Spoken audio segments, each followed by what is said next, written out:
The US government's secret human experiments, the Mulcultura scandal in the early years of the Cold War, paranoia about Soviet mind control led the CIA to launch one of the most disturbing experiments in US history, Mulcultura. Officially, the program aimed to develop interrogation and brainwashing techniques. In reality, it subjected thousands of unwitting American citizens to psychological torture, drug testing, and extreme experiments that destroyed lives. The experiment, between 1953 and 1973, the CIA secretly dosed people with LSD and other hallucinogens to see if they could control minds. Mental patients, prisoners, drug addicts, and even ordinary civilians were experimented on without their consent. Some were kept in small, dark rooms for days while being drugged and subjected to hypnosis, sleep deprivation, and electroshock therapy. One of the most infamous Mulcultura sites was the Allen Memorial Institute in Canada, where psychiatrist Dr. Ewan Cameron used CIA funding to wipe patients' minds clean through a process called psychic driving.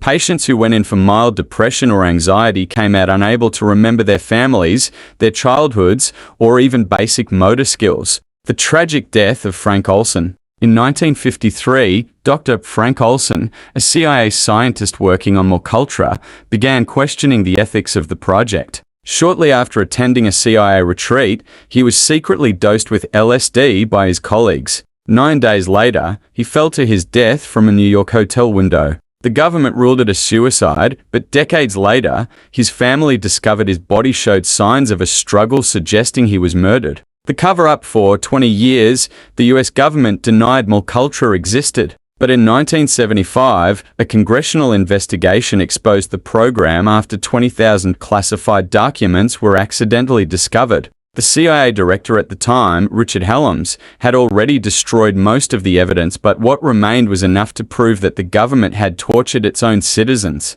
The failed despite public outrage, no one was ever held accountable. The victims never received justice, and the full extent of Mulcultura remains unknown. But one thing is clear, this wasn't the only time the US government experimented on its own people. Other examples include the Tuskegee Syphilis Study 1932-1972. Black men were deliberately left untreated for syphilis to study its effects. Operation Sea Spray 1950, the US Navy sprayed bacteria over San Francisco, infecting civilians. Plutonium experiments 1945-1947. Hospital patients were unknowingly injected with radioactive materials to study radiation exposure. Could it still be happening today? Many believe secret government experiments never stopped, only evolved. While we may never know the full truth,